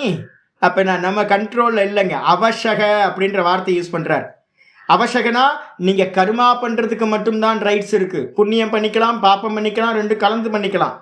அதோட பலன் வந்து பார்த்தீங்கன்னா ஈஸ்வரனோட கையில் இருக்குது. பிரகிருதிக்கு வசப்பட்டு நீங்கள் என்ன பண்ணுவீங்க, அந்தந்த பலன் கொடுக்க ஆரம்பிச்சிருச்சுன்னா நீங்கள் பிறந்துக்கிட்டே இருக்க வேண்டியதான், உங்கள் கையில் சாய்ஸ் இல்லை. வசமில்லாமல் இந்த 3 கர்மத்தோட பலன் 3 ஜென்மங்களை அடைகின்றான் சொல்லியாச்சு. இதுக்கப்புறம் ஆச்சாரியர் சொல்கிறார் இதி அத, ஆகையினால் யோகஸ்ய, இப்போ யோகஸ்ய அனிஷித்தத்வாத். இப்போ யோகியை பற்றி பேசுவோம். முதல்ல பப்ளிக்கை பற்றி பேசியாச்சு. இப்போ யோகிக்கு எப்படி அப்படின்னு கேட்டிங்கன்னா, யோகஸ்ய, இந்த யோகி என்ன பண்ணுறான்னு தெரியுங்களா? யோகி வந்து பார்த்திங்கன்னா ஒரு ஹோமம் பண்ணுறதில்ல, ஒரு பூஜை பண்ணுறதில்ல. அவன் என்ன பண்ணுறான் அப்படின்னு கேட்டிங்கன்னா, வெளியில் போய் 10 பேர் வச்சு கர்மம் பண்ணுறதில்ல. அவன் என்ன பண்ணுறான், கண்ணை மூடி உட்காந்து என்ன பண்ணிட்டு இருக்கான், சதா பிராணாயாமம் பண்ணுறான். சதா வந்து பார்த்திங்கன்னா யம நியமத்தில் இருக்கிற இதை ஃபாலோ பண்ணுறான். யம நியமங்களில் இருக்கிற எல்லாத்தையும் ஃபாலோ பண்ணி ஆசனத்தை பண்ணுறான், பிராணாயாமத்தை பண்ணுறான், சுவாமியோட ரூபத்தை வச்சு தாரண தியான சமாதி பண்ணுறான். அப்போ இது மாதிரி சமாதி அபியாசத்தில் ஈடுபடுறவன் யோகஸ்ய அனிஷித்தத்வாத். நிஷித்த கர்மாவா யோகம்? சாஸ்திரத்தில் எங்கேயாவது இதை பண்ணக்கூடாது, யோகம் பண்ணக்கூடாதுன்னு சொல்லியிருக்கா? தயானந்த சுவாமி சொல்லுவார், மூக்கை பிடிச்சிக்கிட்டு இருந்தால் இந்த மோட்சம் கிடச்சிருமா அப்படின்னு கிரிட்டிசைஸ் பண்ணுவார். அப்போ யோகம் வந்து பார்த்தீங்கன்னா எங்கேயும் வந்து பார்த்தீங்கன்னா யோகம் கிரிட்டிசைஸ் செய்யப்படவில்லை. அப்போ அதனால என்ன அர்த்தம், யோகாபியாசங்கள், அஷ்டாங்க யோகாபியாசங்கள் எல்லாம் விகிதம். அது வந்து பார்த்தீங்கன்னா நிந்திக்கப்பட்டதல்ல, விளக்கப்பட்டதல்ல. அப்போ அது என்னன்னு கேட்டீங்க அப்படின்னா அனிஷித்தத்வாத் அகிருஷ்ணத்வே அபி விகிதத்வாத். அப்போ அது வந்து பார்த்தீங்கன்னா விளக்கப்பட்டதும் இல்லை, அதனால அது பாப்பமும் இல்லை. யோகம்ன்றது பாப்பம் இல்லை, விளக்கப்பட்டதில்லை. அப்படி இருந்தாலும் கூட விகிதத்வாத் சுக்லத்துவம் ஏவ இது சேத். உடனே பூர்வபக்ஷி கேட்குறான், அது சாஸ்திரங்களில் சொல்லப்பட்டிருக்கல, தஸ்மாத் யோகி பவ. கிருஷ்ணன் சொல்றாருல, தஸ்மாத் யோகி பவ, தஸ்மாத் யோக யுக்தோ பவ. என்னென்ன எல்லாத்தையும் சொல்ற, மையர்ப்பித மனோபுத்திகி, இதெல்லாத்தையும் வந்து பார்த்தீங்கன்னா கீதையில் பார்த்தீங்கன்னா யோகத்தை பண்ணுன்னு கிருஷ்ண பரமாத்மா அவ்வளோ வாக்கியங்கள் சொல்றார். ஏகாகிர சித்தத்தை பண்ணுறதுக்கு வந்து பார்த்தீங்கன்னா அவ்வளோ சொல்றார். மையேவ மன ஆதத்ஸ்வ, 12வது சாப்டர்ல வந்து பார்த்தீங்கன்னா என்னிடத்துலையே உன்னுடைய சமாதியை என்னிடத்துல பண்ணு அப்படின்ற அபியாச யோகம் பண்ணு. அது முடியல அப்படின்னா மத்கர்ம பரமோபவ, என் பொருட்டு கர்மங்களை பண்ணு. இல்லைன்னா வந்து பார்த்தீங்கன்னா எனக்காக கர்ம தியாகத்தை பண்ணு. அப்போ வந்து பார்த்தீங்கன்னா பகவத்கீதை ஃபுல்லாக வந்து பார்த்தீங்கன்னா யோக அனுஷ்டானம் தான் இருக்குது. அப்போ அந்த யோக அனுஷ்டானம் வந்து பார்த்தீங்கன்னா விலக்கப்படாத கர்மம், நிஷித்த கர்மம் இல்லை, அதனால அது பாப்பம் இல்லை. அப்போ பாப்பம் இல்லைன்னா என்ன அர்த்தம்? சுக்ல கர்மா தானே, புண்ணியம் தானே அப்படின்னு யாருக்காவது தோணலாம்ல? யாராவது பகவத்கீதை படிப்பீங்க. அப்போ யோகம் வந்து பார்த்தீங்கன்னா பாப்பம் இல்லை, அப்போ பாப்பம் இல்லைன்னா புண்ணியம். அப்படி எடுக்கலாமா? சுக்லத்துவம் ஏவ இது சேத், அது வந்து புண்ணிய கர்மா, யோகம் வந்து புண்ணிய கர்மான்னு எடுக்கலாமா அப்படின்னு கேட்டா ஆச்சாரியா சொல்றாரு, இல்ல இல்ல, இது சேத் அப்படின்னா என்ன அர்த்தம்? இந்த விதமா எடுத்துக்கொள்ளலாமா? யோக அனுஷ்டானம் புண்ணியம் எடுக்கலாமா அப்படின்னா மாயேவம். ஆச்சாரிய சொல்ற, இல்லப்பா அது மாதிரி இல்ல. ஏன் அப்படின்னா அகாமியத்துவ அபிப்பிராயேன. அப்ப யோகம் பண்றமே, யோகத்தோட பெனிஃபிட் என்னது? என் கூட வந்து பார்த்தீங்கன்னா நந்தகுமார்னு ஒருத்தர் பாடம் இது ரிஷிகேஷில் இருந்தார். அவர் வந்து பார்த்தீங்க அப்படின்னா, நான் ரிஷிகேஷ் வந்து மோட்சத்துக்காக நான் வந்திருக்கேன். அப்போ யோகத்தை நாங்கள் வந்து பார்த்தீங்கன்னா தயானந்தாசிரமம் பக்கத்தில் தான் இருந்தேன் நான். அப்போ வந்து தயானந்தாசிரமத்தில் என்னெல்லாம் கோர்ஸ் நடக்குதோ அதெல்லாம் நான் ஃபுல்லாக அட்டென்ட் பண்ணிக்கிட்டே இருப்பேன். தயானந்த சாமியோட கோர்ஸ் எல்லாம் ஸ்டார்டிங்கில் எல்லாம் அட்டென்ட் பண்ணுவேன். அப்போ வந்து பார்த்தீங்கன்னா ஒரு கேம்ப் ஒன்று நடந்துச்சு. அந்த கேம்பில் வந்து என்னோடய ஃப்ரெண்டு வந்து நந்தகுமார்ன்றவர் வந்தார். நல்ல நல்ல சுபாவம், நல்ல குணம், நல்ல சுபாவம், ரொம்ப பர்சன், எக்ஸலண்ட்டான பர்சன். அவர் வரும்போது என்ன ஆனார்னு கேட்டிங்கன்னா, கொஞ்சம் நிறைய லோன், ஏதோ பிஸ்னஸ்லாம் பண்ணார் போல இருக்குது சென்னையில். பிஸ்னஸ் எல்லாம் வந்து பார்த்திங்கன்னா பெரிய லாஸ், ஒரு 15-20 லட்ச ரூபாய் கிட்ட லாஸ் ஆனோன்னு வந்து பார்த்திங்கன்னா மனசு ரொம்ப வெக்ஸாகி வந்து பார்த்திங்கன்னா வேதாந்த கோர்ஸுக்கு வந்துட்டார். வேதாந்த கோர்ஸில் வந்து பார்த்திங்கன்னா 1 மாதம் கோர்ஸ் இருந்தார். அவருக்கு ரொம்ப நல்லா பிடிச்சி போச்சு. அப்போ இங்கேயே இருந்து இருக்கார். நான் சொன்னேன், பரவாயில்லையே சாது ஆயிர போகிறீங்களா நீங்கள் நான் நினச்சிட்டேன் மூக்ஷு ஆகிட்டார் அப்படின்றதுனால சாது ஆயிர போகிறீங்களா, சன்னியாசம் எடுத்துக்க போகிறீங்களா, எங்களை மாதிரி ஆயிர போகிறீங்களா அப்படின்னு. அதெல்லாம் இல்லை ஜெய் அப்படின்னா. அப்போ பிடிச்சிருக்குன்னு சொன்னீங்களே? பிடிச்சிருக்கு, அதுக்காக நான் உங்களை மாதிரி ஆகலாம் முடியாது அப்படின்ட்டு. சரி அப்படின்னு விட்டேன். மெதுவாக யோகா அபியாசம் கற்றுக்கிறதுக்கு போனார். ருத்ரகவுடான்னு ஒரு டீச்சர் இருந்தார், பிகே சையங்கரோட இவர். அங்கே போய் வந்து பார்த்தீங்கன்னா யோகம் கற்றுக்க ஆரம்பித்தோன்னு நான் பார்த்தேன், என்னச்சு ஐடியா, யோகி ஆக போகிறீங்களா அப்படின்னா. யோகிலாம் ஆக போகிறது இல்லை, யோகம் கற்றுக்கிட்டு வந்து பார்த்தீங்கன்னா என்ன பண்ணுறேன், யோகா டீச்சர் ஆக போகிறேன் அப்படின்னா. சரி, எதுக்கு யோகா டீச்சர் ஆக போகிறீங்க? லோன் இருக்குச்சு, 10 லட்ச ரூபா 15 லட்ச ரூபா லோன் இருக்குது. நான் வந்து பார்த்தீங்கன்னா யோகா கற்றுக்கிட்டு டீச்சர் ஆகி ஒரு இன்ஸ்டிடியூஷன் ஆரம்பித்து நல்லா சொல்லி கொடுத்து கடனெல்லாம் என்ன பண்ணணும், அடைக்கணும். அப்போ யோகம் கற்றுக்கிறதுக்கு பின்னாடி என்ன இன்டென்ஷன்? காமியம், பணம் சம்பாதிக்கணும். அப்போ நான் வந்து பார்த்தீங்கன்னா யோகம் கற்றுக்கிட்டு நிறைய பேருக்கு டீச்சிங் பண்ணிகிட்டு இருந்தேன். அப்போ நான் வந்து பார்த்தீங்கன்னா டெய்லி யோகா அபியாசம் என்னை வந்து பார்த்தீங்கன்னா ஒருத்தர் என்ன பண்ணார் அப்படின்னு கேட்டால் விற்றுட்டார், என்னையே விற்றுட்டார், எனக்கே தெரியாது. நான் ஒரு இடத்துல வந்து பார்த்தீங்கன்னா ஆசிரமத்தில் தங்கியிருந்தேன்.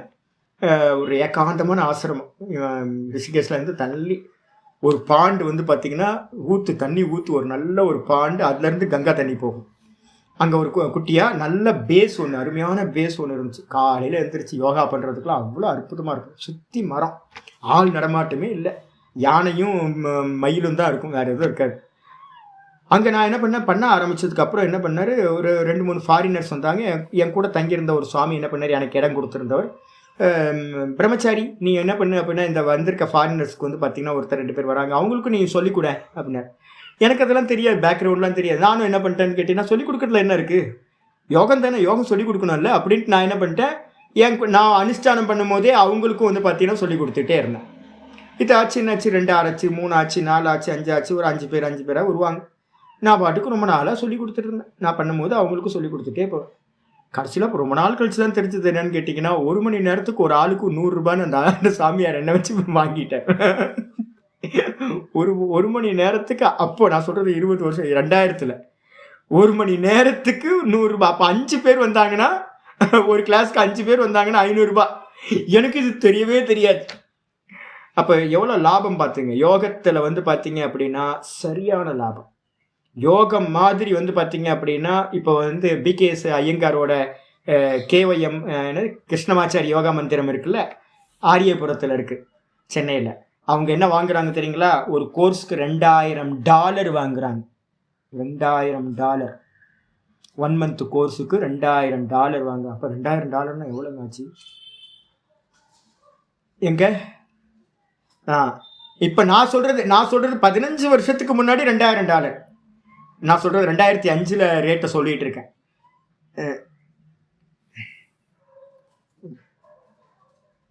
அதுதான் நிறைய பேர் ஆமாம். இப்போ வந்து பார்த்தீங்கன்னா, இப்போ வேதாந்த கோர்ஸ் என்ன ஆயிடுச்சு அப்படின்னு கேட்டால், என்கிட்ட நிறைய பேர் கேட்கும்போது எவ்வளோ சுவாமி சார்ஜ் பண்ணுறீங்கண்ணா? என்ன சார்ஜ் பண்ணுறது? நான் ஏதாவது கொடுத்தா வாங்கிப்பேன், இல்லைன்னா வாங்கிக்க மாட்டேன், அவ்வளோதான்.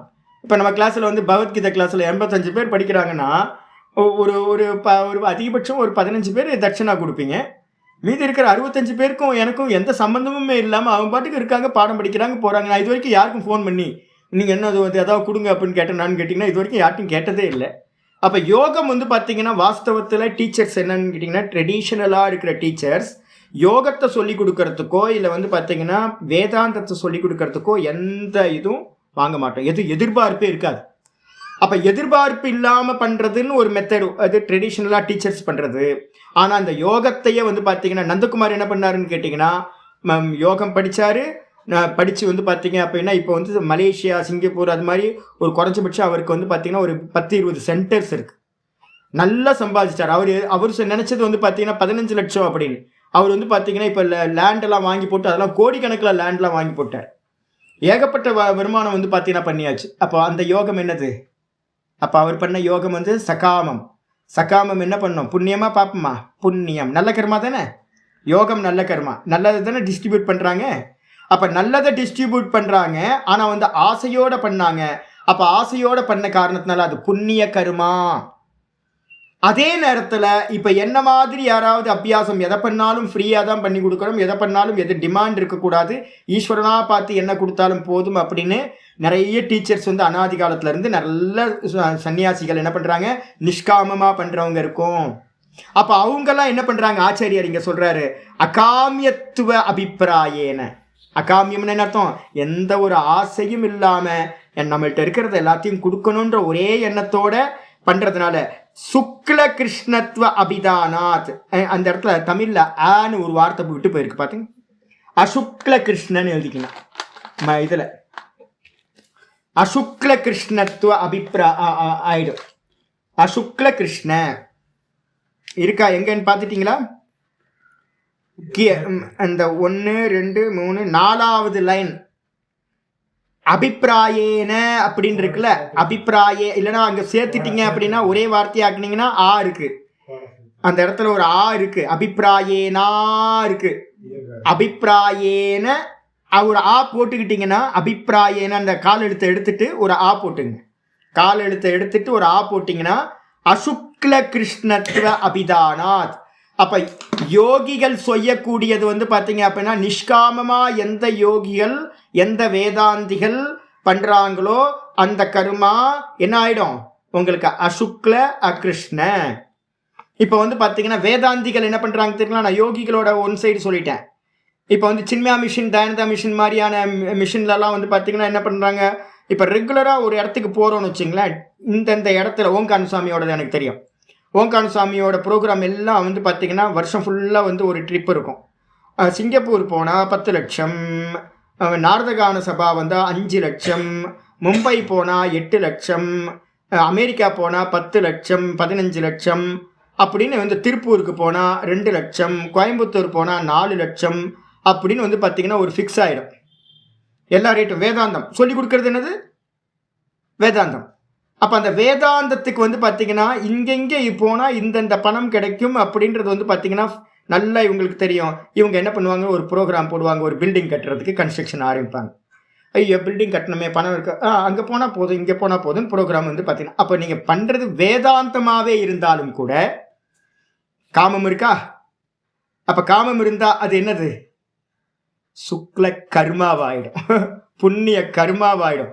வேதாந்தமே நீங்க பலனை எதிர்பார்த்து பண்ணீங்கன்னா, ப்ரீச்சிங் பண்ணினீங்கன்னா, அதுவும் புண்ணிய கர்மாவாக ஆகிவிடும். ரொம்ப டேஞ்சர் இது, யாருக்கும் இதை பத்தி யோசிக்கிறதே இல்லை. அதனால்தான் இந்த பாஷ்யம் ரொம்ப முக்கியம் நான் சொல்றது. அப்போ வந்து பார்த்தீங்கன்னா, நீங்க எந்த கர்மா புண்ணிய கர்மா வேணா பண்ணிக்கங்க, ஆசையோட பண்ணினீங்கன்னா அது வந்து பார்த்தீங்கன்னா புண்ணியத்தை கொடுத்துரும். அது மட்டும் இல்லை, யோகி என்ன பண்ணுறான், யோகி வந்து பார்த்தீங்கன்னா நல்ல கர்மா பண்ணிக்கிட்டே இருக்கிறான்.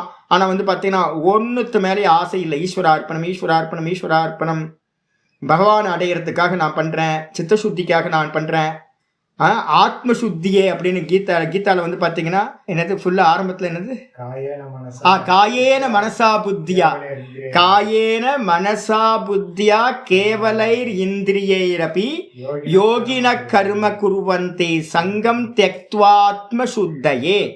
அப்ப யோகிகள் என்ன பண்றாங்க அப்படின்னு கேட்டீங்கன்னா, வெறும் இந்திரியத்துல, வெறும் மனசுல, வெறும் தேகத்துல வந்து பாத்தீங்கன்னா கர்மம் நடக்குது, கர்மம் பண்றாங்க. ஆனா எப்படி கர்மா பண்றாங்க? சங்கம் தியக்துவா, எனக்கு ஒரு பலனும் வேணாம், ஈஸ்வரனா பார்த்து என்ன கொடுத்தாலும் போதும் அப்படின்னு. அப்போ நேற்று வந்து பார்த்தீங்கன்னா நாதபிரம்மன் கேட்குறாரு, சாமி எல்லாத்தையும் எடுத்து கொடுத்துக்கிட்டே இருந்தீங்கன்னா நீங்கள் நிதித்தியாசனம் பண்ணுறதுக்குன்னு ஒரு பிளான் பண்ணுறீங்க, அப்போ உங்களுக்குன்னு ஒரு லேண்ட் ஏதாவது வேணும், ஒரு லேண்டு வந்து வாங்கி ஒரு குட்டியாக கட்டிட்டு நீங்கள் இருக்கலாம்ல சாமி. நான் அதான் அடுத்த வார்த்தை கிட்ட சங்கல்பம் பண்ணணும்ல. ஃபஸ்ட்டு சங்கல்பம் வரணுமா, வர வேணாமா? எனக்கு ஒரு லேண்டு வேணும் அப்படின்னு சங்கல்பம் பண்ணணுமா? சரி, லேண்டு வாங்குறதுக்கு வந்து பார்த்தீங்க அப்படின்னா என்ன வேணும்? டப்பு வேணும்ல, வானத்துலேருந்து வராதுல்ல. சரி, டப்பு வேணும். டப்பு வந்து பார்த்தீங்கன்னா என்ன பண்ணணும்? யார்கிட்டையே கேட்கணும். கேட்டால் வந்து அதுக்கு என்ன பேர் ஆயிரும்? ஆசைப்பட்டு. அப்போ என்கிட்ட இருக்கிறது என்ன இருக்குது? என்கிட்ட இருக்கிறது வேதாந்தம். இந்த வேதாந்தத்தை சொல்லி கொடுத்துட்டு பணத்தை வந்து நான் டிமாண்ட் பண்ணுறேன் அப்படின்னா அதுக்கு என்ன ஆகிடும்? பேர் போச்சா?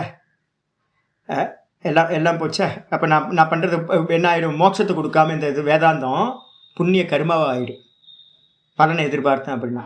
அப்போ சங்கல்பம் பண்ணணும். சரி, ஒரு லேண்டு வாங்கிடலாம். லேண்டு வாங்கினதுக்கப்புறம் அதை ஃபென்சிங் பண்ணணும், அதுக்கு பில்டிங் கட்டணும், எல்லாத்தையும் பண்ணும்போது அப்ளிகேஷன் போடுவீங்களா? எல்லாத்துக்கும் நான் என்ன பண்ணுவேன் அப்படின்னு கேட்டிங்கன்னா, இந்நேரம் 4 வருஷத்தில் வந்து உங்களுக்கு 40 பேம்லெட் அனுப்பியிருப்பேன் நான் வாங்கியிருந்தேன்னா. ஒவ்வொரு மாதமும் ஒவ்வொரு பேம்லெட் வந்து பார்த்தீங்கன்னா தியான ஹால் கட்ட போகிறோம், நீங்கள் வந்து பார்த்தீங்கன்னா இவ்வளோ கொடுக்கலாம், அவ்வளோ கொடுக்கலாம், நாங்கள் கோயில் கட்ட போகிறோம், அதை கட்ட போகிறோம், கோஷாலை கட்ட போகிறோம், கிச்சன், காமன் கிச்சன் கட்ட போகிறோம் அப்படின்னு போயிட்டே இருக்கும். சம்சாரம் போயிட்டே இருக்கும்.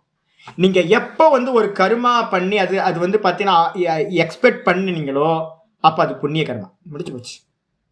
விகிதமா அப்படின்னா நல்லது தான் பண்ணிக்கங்க, ஆனால் சம்சாரத்துலேருந்து என்ன ஆகாது? லிபரேஷன் கிடைக்காது. ஆனால் யோகியாக இருக்கிறவங்க என்ன பண்ணுறாங்கன்னு கேட்டிங்கன்னா, என்ன பண்ணுறாங்க? இந்திரியங்களாலையும் மனதாலையும் தேகத்தினாலையும் கர்மங்களை பண்ணுகிறார்கள். எப்படி பண்ணுறாங்க? கேவலைர் இந்திரிய வெறுமனே பண்ணுறாங்க, சங்கத்தெல்லாம் விட்டு பண்ணுறாங்க. என்ன கோல் சுவாமி? ஏன் சுவாமி இப்படி பண்ணுறீங்க அப்படின்னா சித்த சுத்தி தான், வேற என்ன? அந்த கரணத்தில் இருக்கிற ராகத்வேஷம் எல்லாம் போகணும். மோட்சத்துக்கு வந்து நிஷ்டைக்கு வந்து பார்த்தீங்கன்னா முக்கியமானது ஆத்ம நிஷ்டை அடையணும்னா 6வது ஸ்லோகம் சொல்லுது. 6:3 வந்து பார்த்தீங்கன்னா ரொம்ப அருமையான ஸ்லோகம். யோகா ஆருருக்ஷேர் முனேர் யோகம் கர்ம காரணம் உச்சியதே யோகாரூடஸ்ய தஸ்யைவ சமக்காரணம் உச்சியதே.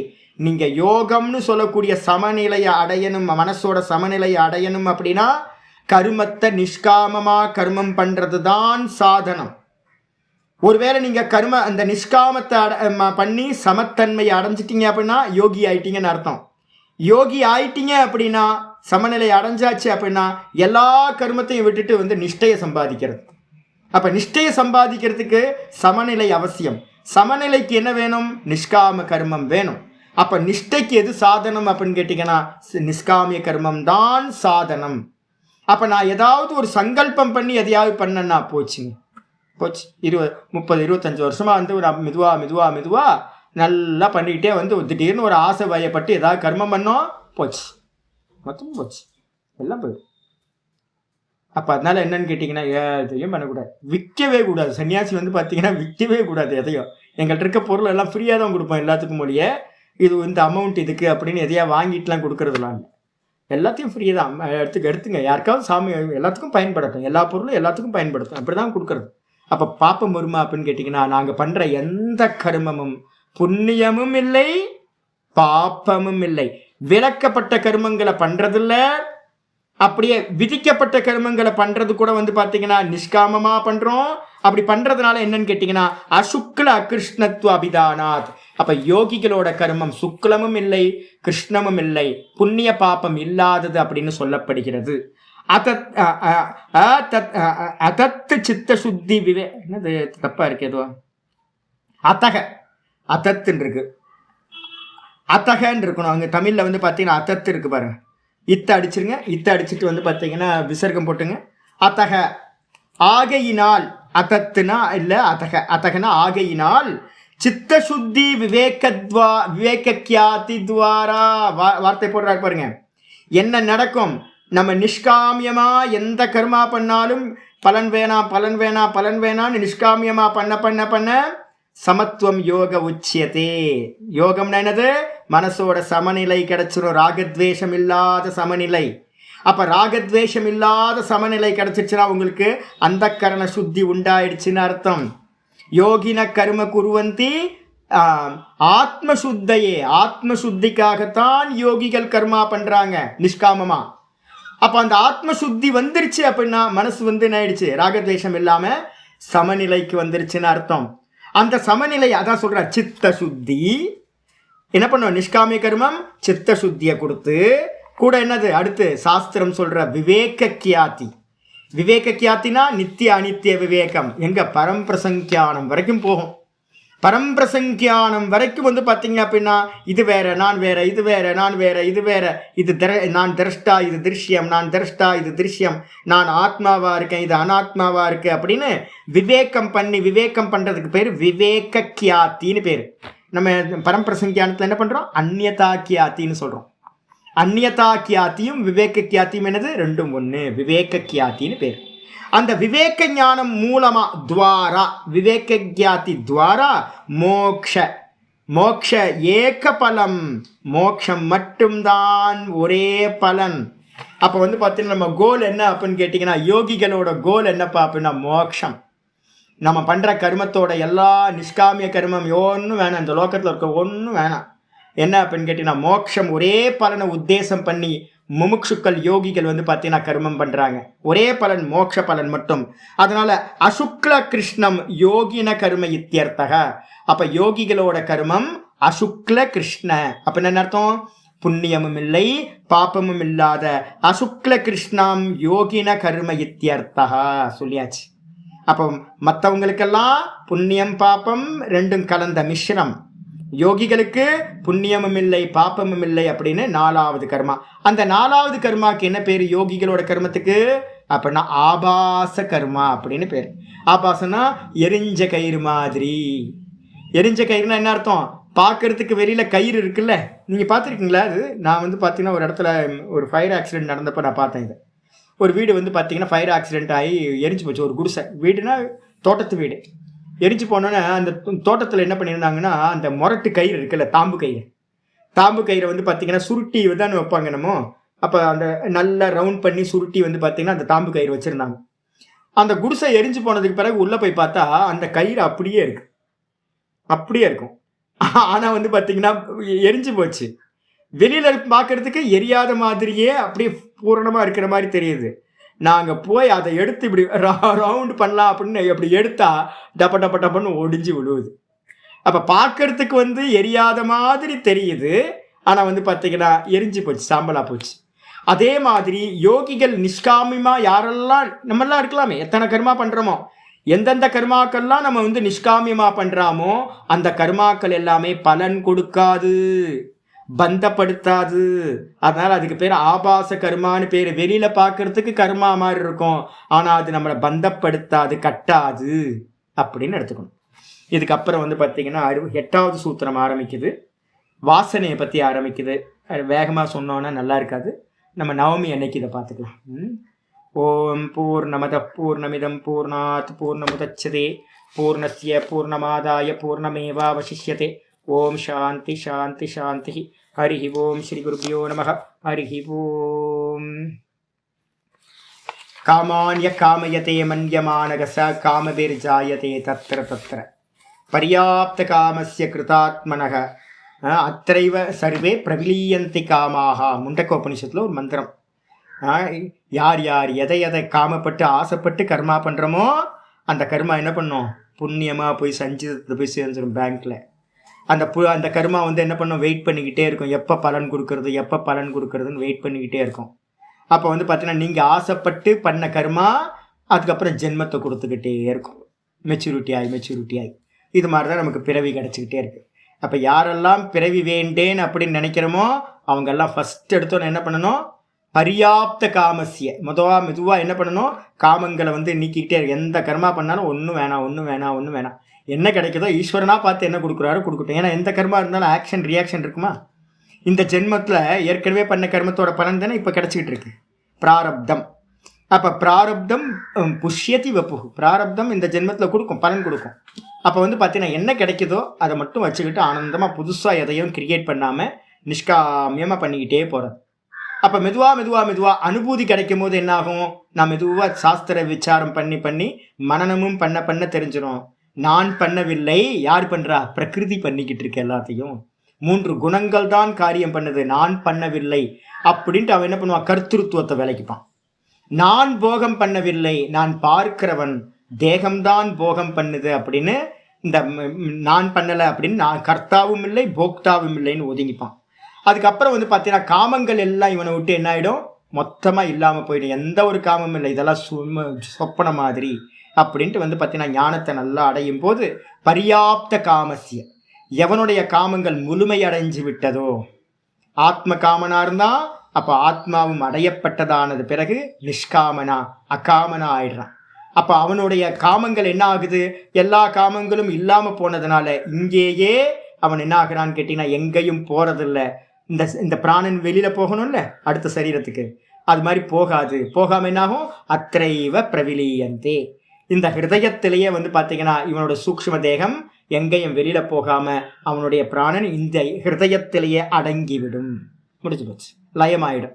அப்போ அவன் போகிறதும் இல்லை வரதும் இல்லை, வேற ஒரு சரீரத்தை அடையிறதும் இல்லை, முக்தனா ஆகிவிடுகின்றான். பர்யாப்த காமஸ்ய கிருதாத்மனக, அவன் தான் செய்ய வேண்டியதை செய்தவன் அப்படின்னு பேர், கிருதகிருத்தியன்னு பேர். அவனுக்கு வந்து பார்த்தீங்க அப்படின்னா வேற எங்கேயும் போகிறதில்ல. அத்தைவ பிரவிலீயந்தே சர்வே காமாக, எல்லா காமங்களும் இங்கேயே எல்லா லயத்தை அடைந்து விடுகிறது அப்படின்னு மந்திரம். அப்போ நம்ம ஒரே காரியம் பண்ணணும்னா நிஷ்காமம்.